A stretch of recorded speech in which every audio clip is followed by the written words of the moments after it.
Kids, welcome back. Oh my goodness. Hope y'all had a great Christmas, a great new year. We're already in our new year already. Actually, wow. We're at 122 in the year 22. Wow, a lot of master numbers there. If you're into numerology, it's pretty high. Um, what we got here is you kids were taking subatomic, and I think you did quite well with that. I figured since I gave you the four rules for subatomic, well, as you remember, it was gravity, and then we had the electromagnetism, dark, dark. It's not dark. It's nuclear force, and then we got weak nuclear force. Those are the four. And as you remember, you little weak nuclear forces, you put gravity in its place. Okay. So now we got to go to the four. There's four rules in our universe, kids. We're what 14 billion years old. We're just babies. We're a baby. You might say we're in a baby. We're in an egg. We're in an egg, and we got four things that we get to work with in this universe. Everybody that's here. We all get to work with 4.5% matter. And then there's 25% dark matter. Hey, that sounds positive, huh? Then there's 70% dark energy. Oh my goodness. Just keep getting darker. And then there's that percentage, what is it, 5%, they just don't really know yet. So I just had to throw that out there as far as a foundation, because we love foundations, right? Uncle Martin's foundation is you have to breathe when you come in. When we come in, you're gonna breathe, and if you're not gonna breathe, you're not gonna hear the other rules, which would be learn. You're gonna get to learn. After you get to breathe, you get to learn. Then right after you get to learn, you're going to get to discern. And after you discern, it's up to you. It's up to you if you want to be concerned about it. All right. And after that, I would say Uncle Martin's been working with this for a long time. Do no harm. Do no harm. Do no harm. And if you stay with those, you'll be going. You'll be around a long time. Well, more than likely. The second thing would have to be a foundation, would be quicksand, sand, dirt, rock. Uncle Martin loves rock. And other than that, I think those are pretty much the foundations that we can work with, because I love a good foundation. Now, we went to the universe as far as what? Just the four basic rules, right? 4.5% matter, 25% dark matter, 70% dark energy, which is basically negative energy. And then there's that other percentage that they don't want to talk about because they just don't know anything about it. So there you go. And I guess some cosmic humor there would be we're in an egg, and is there somebody out there that's going to come in and try to eat us? I mean, we're an egg, right? But I would say no, there wouldn't be there, because if we're an egg, that means there has to be a mama chicken around. And well, even if she got scared off, I'm sure there's a farmer. There's a farmer somewhere with a shotgun, and he would stop anybody from bothering us as a universe goes. Okay, I'm just saying, on the outlook, this is kind of a cosmic humor thing.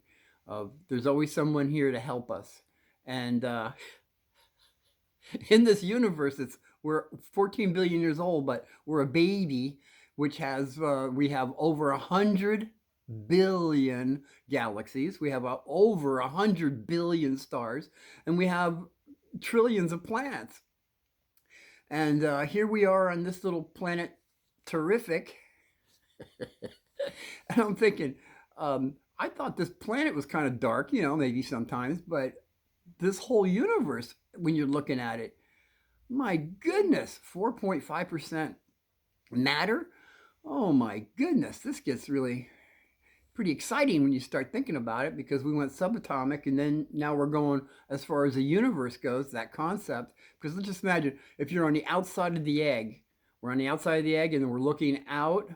Um, I believe at this time all we can see with our flashlight out there is about 100, or I was going to say 100 billion light years, but it's actually about 92 billion light years that we're able to see out there, out that far. And but what we find is that there's universes that are like hundreds of thousands of years old, and compared to us being 14 billion years old, we are a baby. All right, come on, think about it now. We're babies.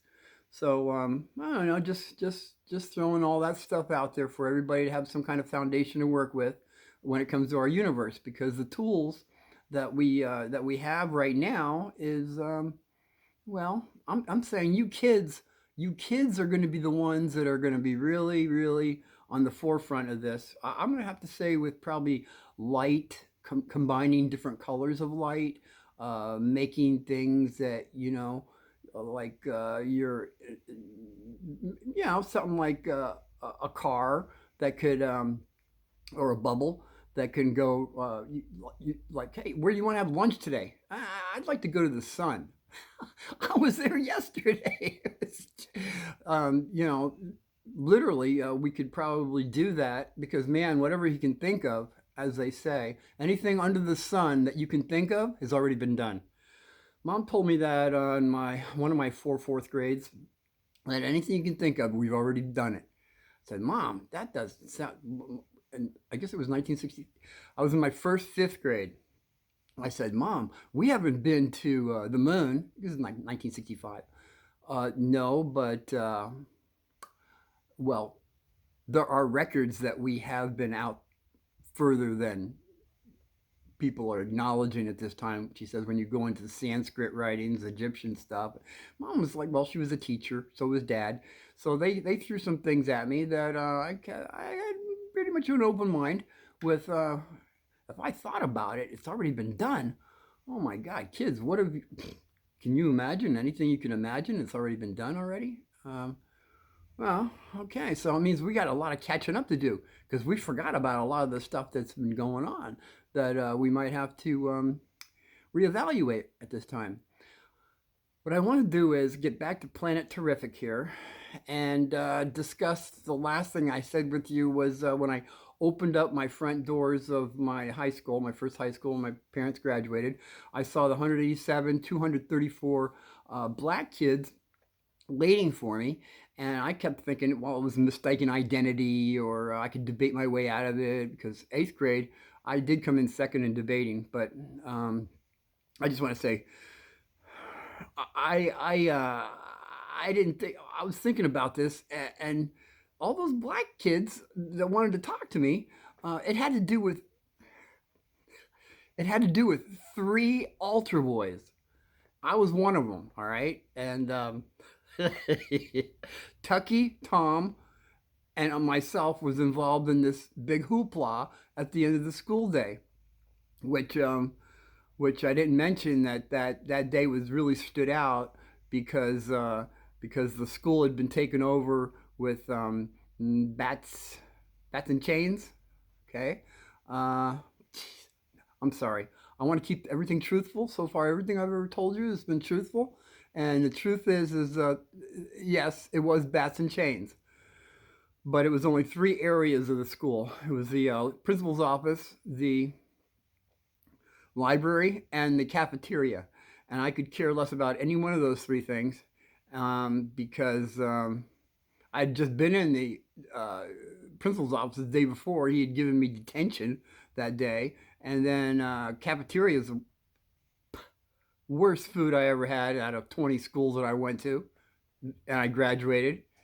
And then the library, I had some really bad experiences in the library. So I would not even want to go to the library. And okay, that's pretty much. Oh boy, oh boy, boy, I'm really feeling there's prejudice out here saying Uncle Martin's prejudice, and I gotta get that. I gotta get that out of the way right now. which is going to be kids. What do you remember?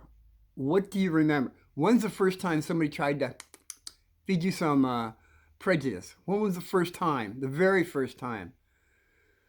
Uh, yeah, for me it was kindergarten, first grade. Sorry, kindergarten. I wasn't a prejudice against nobody. I've never been a prejudice, but I'm just saying, when was it fed to you? Yeah, it was my second day in first grade, and first grade, of course. Well, okay, I went to Catholic school. Obviously, if I was a altar boy, no, it was all good stories. No, there was no bad stories in that. Sister said, Uncle Martin passed these books out, and it was these little pamphlets on saints. The saints, there's 24, 25 saints. And we passed them out. We went over them real fast. And then she said, and then I think I immediately put my hand up and said, I had the best saint of all. I was born on his feast day, traveling. He's the patron of the highways. I won't go any more than that. And she says, that's fine. Just sit down, sit down. And then she said, after she went 5 or 6 saints, she went and said, now I'm going to hand out the saints to you children, because you all will be saints tomorrow. And tomorrow you're going to be saints, because we're new. We're the first graders. We got to go say hello to everybody in the whole school, which went up to 6th grade. And we're going to all tell them what saint we were. Well, she comes to me. I was the first one, actually, she handed the saints out to. And she says, oh, no, you can't be, all right, St. Christopher, patron of the highways. You can't be him. Sister, that's not, she says, oh, I have something for you. I have the perfect saint for you. It's going to be St. Martin. St. Martin is who you're going to be. I said, Sister, St. Martin. Wow, I mean, well, St. Christopher, I got him already, but St. Martin, what did he do? You didn't go over him in the pamphlet. Oh, he did some things. And the main thing that everybody remembers St. Martin for is he had the dog, the cat, and the mouse eat out of the same bowl. I said, Sister, it sounds like those animals would kill each other. How? And she said, well, that's why it was a miracle. That's how I became a saint, able to have 3 of these animals eat out of the same bowl. I said, wow, that's really positive. So I go home, and before I'm getting in the house, Mom's saying, oh, Dad has a surprise for you. And how was your day? I said, Mom, I'm a saint. She says, oh, really? What saint are you? I'm St. Martin. She says, oh, that's nice. And Mom, you got to make this, something for me. And I got to bring a bowl. Sister said, make sure I bring a bowl. I said, we got something. So I get in, I open up the door, and son of a gun, what do I see in the middle of the living room? I see a gym rope hanging from the middle of the ceiling. And I said, Dad, how did you do that? And well, he went into detail. He said, well, Mom had the ice pick, and she went in the middle of the ceiling. When she stuck it through and took it out, I could see the little pinhole, and that's when I drilled the hole. I put the 4x4s, 2x4s up, and then I had the rope come down with the lag bolt, and see how you can actually climb it and maybe swing, and it's not going to hurt the ceiling. I said, Dad, it's fantastic. And so I believe we got to swing maybe a couple hours. Somebody kicked over the lamp. Mom said, no more swinging. Dad said, it's absolutely correct. It's for climbing. That's why I did this. See, kids, we were really rambunctious kids. They couldn't tire us out. So Dad figured after Top Cat, it was time for us to go to bed. No excuses. So he'd have us climb the rope, which kind of worked, kind of. In the beginning, of course, when they weren't around, we swung around and jumped into the couch and everything. And well, that one time we did break something when we got the black belt, but it was worth it. My point is we were climbing first to where Dad said, you're going too fast. You can only use your arms. So go up as fast as you can with your arms, and then come down hand over hand as slow as you can. We got good at that. He says, sit your butt on the ground. Now you're in a V, and you're going to go up hand over hand as fast as you can, then come down as slow as you can, hand over hand, with still that V. Coming back down. I guess we got pretty good at that too. Dad, he put a pole one of these metal poles in the middle of our room. And I guess that really did tend to tire us out because I could only do it maybe 5 or 6 times, and I ended up going to bed. So he had an understanding that, well, he had to probably study and stuff. That's why he wanted us to go to bed um, sooner than later. My point was, is we all thought it was real funny when Mom said that one time, Mark, would you please get that pole, move it or something? Because I keep the laundry, I keep banging my head into the pole. And we all thought it was funny. Dave, brother, dad, and I, we only thought that was funny once.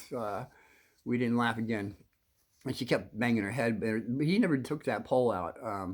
It was just one of those extra things that kids get to have. That's all, kids.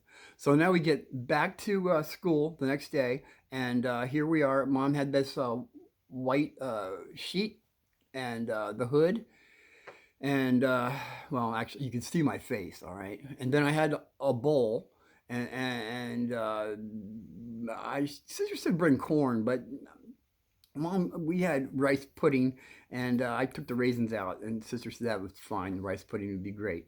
So she says, "Okay, Uncle Martin, this is what you're going to say. This is what you have to say: is I am Saint Martin, and I made the dog, the cat, the mouse eat out of the same bowl."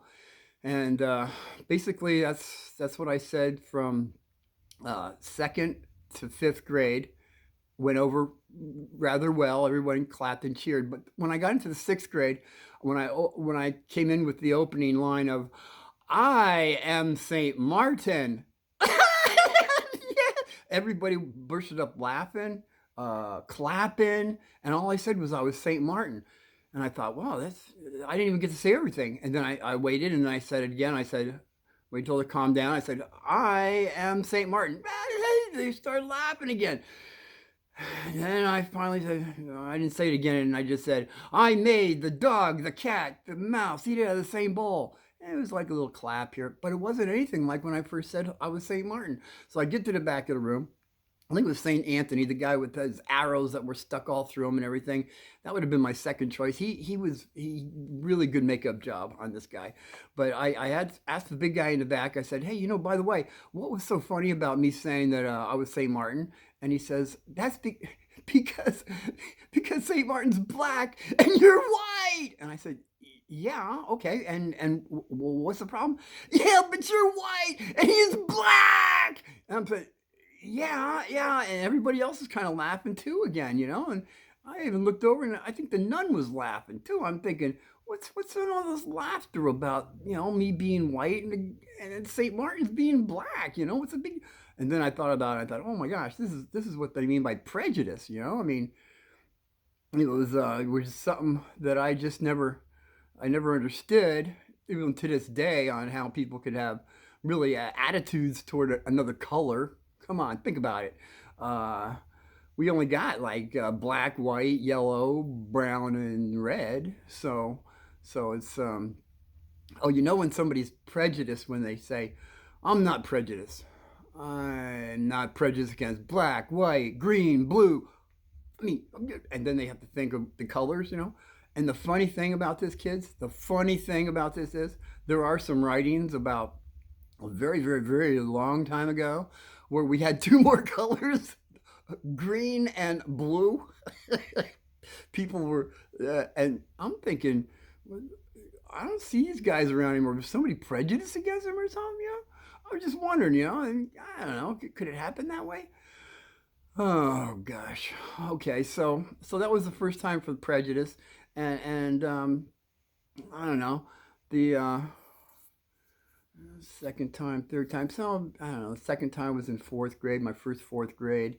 That was with Grandpa. But I don't know. We don't have to get into that. I mean, yeah. I'm part Italian, and he was a Sicilian Italian, old school kind of guy, And you know what they say, kids. The older folks, it takes them a little longer to let things go, But that's what we're here for, right? We're here to learn, right? We're already breathing. We're learning. And those people that have these prejudices, just, they're still learning. That's all. They just didn't have time to discern. Or maybe they did, And by for their free choices, they're not even concerned about it. They're just going to still be the way they are. And that's okay too, because that means they're still learning. Okay? That's all. That's all it is. Okay, okay. I never got to rule number 4, how it happened. It's you know, if you know it's more than you and the other guy, you go over casually and knock out the biggest guy. That how that happened to be coming about was there was this guy about 10 years older than I was, and dad had to deal with it, and I don't know. I think it's just too cute a story to let go. We're moving into my first fourth grade, Raritan, New Jersey, 1964. Good year, because that's the year Dad changed the whole town of Raritan, New Jersey. It was, and this guy sort of had something to do with it too. Well, we won't call him a bully. We'll just call him the leader.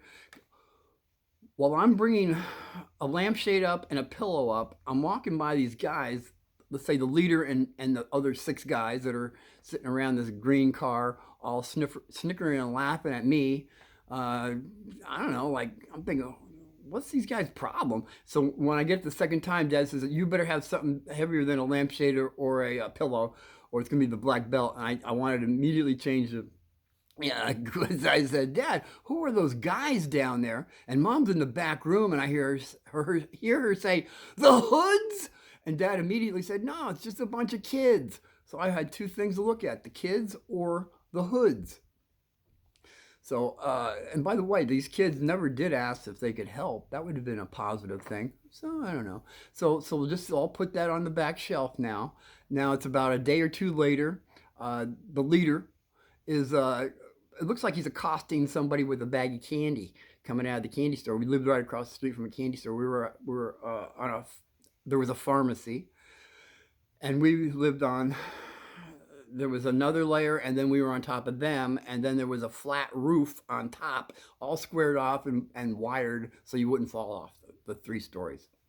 Just giving you a little picture. So the leader is now pointing to the bag of candy, and I'm showing my dad across the street. I'm saying, Dad, look at that over there, Dad. And he says, yeah.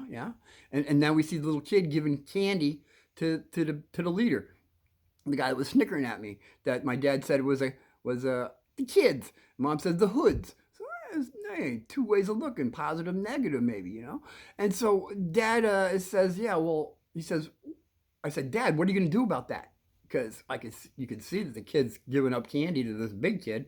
And Dad says, what's rule number 1? I said, don't start a fight and don't run from one. He says, exactly. Let's go eat. So we went up and we ate. Well, it must have been maybe a couple days later. I'm coming out of the candy store with a bag of candy. Well, the kid calls me over. He says, kid, come here. So I come over to him. I get close enough to where we're looking at each other pretty close. And he says, share your candy with me. And I'm looking at him, I'm looking at the other guys, and I'm looking, hey, I work for this candy. I pop bottles, 2-for-1 candies. I had like about 20 candies in there. And if I started sharing them with those guys, I added it up. And I said, no, I'm not going to give you any of my candy. So then he says, he grabs me, pulls me to him and says, share your candy with me. And I said, I'm going to tell my dad. And he throws me back. I kind of was expecting that. I was quick on my feet, but if I wasn't, I would have definitely fell backwards. So I get upstairs. It's dinner time. Mom's saying, you didn't eat any candy, did you? I said, no, I didn't. And I had 2. And so I'm sitting down and I'm thinking about how I'm going to tell Dad about this the situation with this guy. And so I said, Dad, the kid, the big kid, and Mom says, the Hood? And Dad's, he stops eating, is waiting for my next move, and I'm saying, Dad, the big kid, he pushed me, he shoved me. And Dad said, did you look at him wrong? No, Dad, I didn't look at him wrong. He says, did you say something to him? No, Dad, I didn't say anything to him. Well, why did he shove you? Because he wanted some of my candy. He wanted me to share my candy. You know how I saved pop bottle money for that candy. I'm not going to share it with him. He says, oh, okay. All right. Um, he shoved you. He shoved me, Dad. Let's go for a walk. Going downstairs, and the kids are down there, and I saw what was happening, and so he saw I was lagging. He grabbed my hand, and now this is a great little picture. You're walking out the screen door. You're walking down the stoop, down to the sidewalk, and here's the kids leaning against the green car, and my dad's smiling, and he's got his son's hand, and he's walking over to the big guy, the biggest guy, the leader, and he puts his hand out and says, "My name is Martin," and the guy's shaking hands, and he says, "By the way, I understand that you shoved my son," and the guy said, "Yeah," and I'm thinking, "Oh, thank God," because if he would have said no, I could have got a black belt because I could have just maybe my dad's bigger than you or my dad's gonna beat you up. Kids. Sometimes it's not a good thing to ever do that, but you hear stories of kids, getting fights going over whose dad's bigger or stronger and all that's goofy stuff. So here, dad is now shaking the guy's hand, and when the guy says yeah, I can see my dad's hand squeeze harder on this guy to where dad then said to him, "If you ever touch my son again, we will go to another level." And the guy really wanted to let go, but my dad had to squeeze a little bit more, and then he'd let him go. And then the kid was, "Yes, Mister So and so, it'll never happen again." And after that, it didn't happen with me, but it did happen with other kids. I could see it still happening, but not with me. So that's when Dad said at night, when he came up, telling my stories. We always got a story before we go to bed, and he said, "And by the way, there's now going to be a rule number 4, and rule number 4 is going to be, if you know," he said it twice, "if you know it's more than you and him, casually go over to the biggest guy and knock him out." I said, "Dad," he says, "psychological." He says, "First of all, nobody else is going to want to hit this." He says, "They've got to be really weak in some respects, that they need more than one person to take you out, okay? Or to beat up on someone, they have to be really weak inside." So he says that's why taking out the biggest guy is definitely psychological for you. I said, "Okay, Dad, I'll keep that in mind." And he says, "Casually, never ever run." He says, "It's kind of like a surprise." I said, okay, I'll do that. So we got that out of the way. Rule number 4. Thank you. Okay, since we're on this track, we just got to finish how the whole town of Raritan, New Jersey, in 1964 was totally changed by, well, an incident that my dad did that maybe if we did this to this day, things could be a little differently. So let's throw it out there. I'm going to my first. It's the first. I went to 20 schools and I graduated. Every doggone first day, I had a fight with somebody. All right. I don't know what it is. I'm still saying, kids, when you walk in the room, do not be smiling immediately. Look around a little bit and see. I just never thought about it. I just went in and I was happy. I was always smiling. That was me. Oh, gracious. So what we got is, oh God, going to the first day of my first day in school on my first fourth grade out of my 4 fourth grades. I get Billy the bully that wants my money. At breakfast, Dad gave me a quarter. He says, "Make sure you give me the change." I said, "I will, Dad." So Billy asked me, well, I didn't know it was Billy. 2 guys in front, give him money. He comes to me, I'm next. He says, "Give me your money." I don't have any money.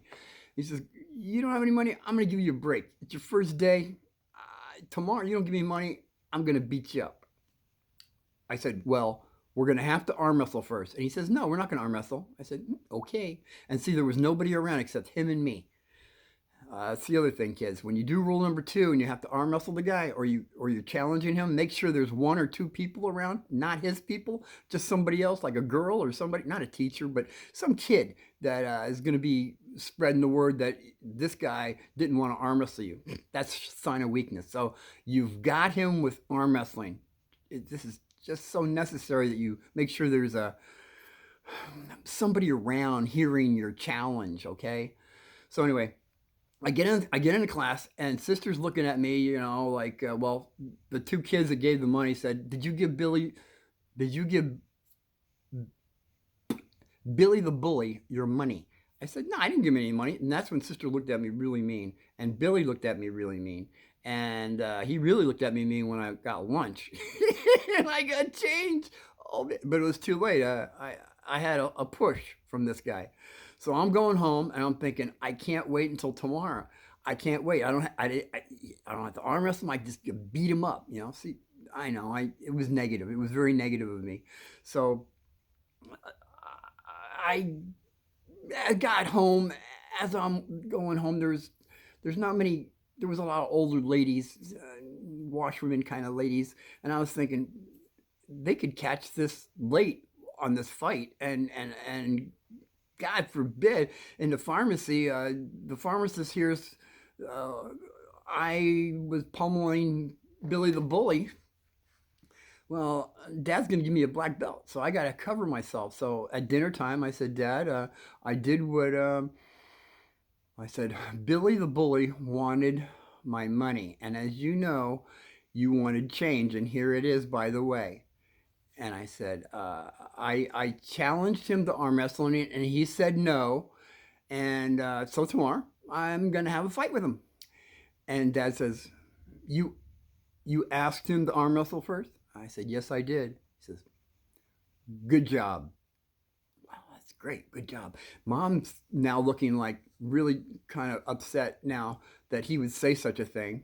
Moms are like that sometimes. So she came up with the only rule that I had from Mom was, and it comes up at this moment. The only rule that she says, I want you to go and find a mortal enemy, grab him, bring him over to your side, and he'll be your best friend. I said, Mom, mortal enemy sounds like somebody wants to kill me. She said, son, I never said it was going to be easy. But I know you have the inner strength to do this. I said, yeah, Mom, but I don't see any really benefit in. She says, you have friends. I said, Mom, I got best friends. I got Tom. Well, yeah, I guess I did. I knew Tom then. And so keep Tom close on that. He's part of the whole thing with kids waiting for me. So we got... Dad's saying good job. Mom's saying I gotta find a mortal enemy, because once I do it, he's not only gonna be my best friend, but he'll lay his life down for me. And I said, Mom, I never thought about anybody ever laying their life down. I don't have anybody like that. She says, that's exactly what you'll have if you get a mortal enemy, and I know you can do it. I said, okay, Mom. I said, yeah, heck with this. I'm putting it in the back shelf now. She was absolutely correct. Two of the situations I had were definitely mortal enemies. And to this day, they're my best friends. So, no, I'm saying there's something behind this, kids. Mortal enemies. Go out and find one, and it really does work. So Dad said, we're all done eating. Dad says, let's go for a walk. So we're going downstairs, and I'm thinking, oh, good job. I'm gonna go get some candy across the street. Well, we get down off the stoop, down on the sidewalk, and Dad says, yeah, well, do you know where Billy lives? I said, oh, yeah. And I said, yeah, why did I say yeah? So I took him the long way, because I wanted to get Dad down and say, well, Dad, why would you go see Billy? Excuse me. He says, nothing. He just says, I just want to know where he lives. So we get down there, we get up the stoop. He rings the bell. Here comes Billy's dad, white t-shirt, Levi's. Hey, my dad has a white t-shirt. It's like September. So it's still warm. It's Jersey, September, right? The school starts in September, Jersey. So it's still warm. It's a warm day. Oh, these are interesting times. So Dad's standing there. Billy is standing next to down. Uh, I can see him through the screen, and Billy's going with the hand and the fist, right? I think my dad must have saw that too. But so dad introduces himself to Billy's dad and says, and by the way, I understand the kids have a no, a difference of opinion. And you know how kids are. And the dad's saying, yeah, well, dad doesn't look like he cares. So my dad, he's wants to see something from this guy. And he says, well, you know how kids are. After school, they're going to probably have a fight. And the guy says, yeah. He says, yeah, but then the kids, they could fall on some glass or something and get hurt. And he says, well, yeah. And then dad still wasn't ready. He says, well, you know, it could be that they get caught on school grounds, and if they get caught school grounds fighting, it's what do you call it? Excommunication, right? Yeah. Suspension. No. It's when you get kicked out of school. You just don't go to that school anymore. We all know what that is. I didn't know at that time it was what that is. This is my first fourth grade. I never heard about such a thing. Fighting on school grounds, you would never get to come back again, that thing. And so the guy didn't care about that either. So when my dad said, yeah, but if they get over on somebody's property and they fall down and get hurt, there's a lawsuit. The guy says, a lawsuit. And then my dad had him. I could see my dad work. I think he was just doing this as we went, because he didn't tell me any of this stuff. Unless he was thinking about it on the way down there. Because then he says, hey, you know what? Why don't you come over to my house? We just live down the street. Dad, we live like 3/4 of a mile down the road. He says, we live right on top of the pharmacy. He says, it's all squared off up there. It's a blacktop roof. It looks like a boxing ring. For crying out, come on over. I got these 16-ounce boxing gloves. I got the kids when they were 5. We always had a great time with them. And I'm going to say, why don't you just come on over? Come on upstairs on the roof. We'll put the gloves on the kids. I'll be the referee. We'll have a great time. Come on up. The guy had nowhere to go. Nowhere to go at all. He had to go with what my dad had to say. So here we are. The next day, everybody wants to know where the fight's going to be, because Billy says, no, there's no fight. And Sister's now smiling because she hears there's no fight. No. Well, he must have blabbed it to somebody, because I wasn't going to tell anybody that there was something going on top of my roof. I'm sorry. Dad says, we'll start this tomorrow. It's Tuesday today. We'll start this on Wednesday night at 6 o'clock, and we'll start it tomorrow. So that's what Dad had planned when we were talking to Billy's dad. So here we are with the kids. I never mentioned anything, but here after dinner, bro, myself and Dad are up the stairs. We're opening the door to get to the roof, and I swear to you, there's 3 bodies this way, 3 bodies. There's like 3 rows of people, and there's like in the middle of the roof where the fight's going to be. And so I'm thinking, where did all these people come from? I mean, these are like grown-ups. These are middle-sized kids. They're little kids. Looks like the whole town of Raren's in here. But it was definitely, I would have to say, 38 to 44 people or more, at least. So Dad could see that Billy doesn't want to put the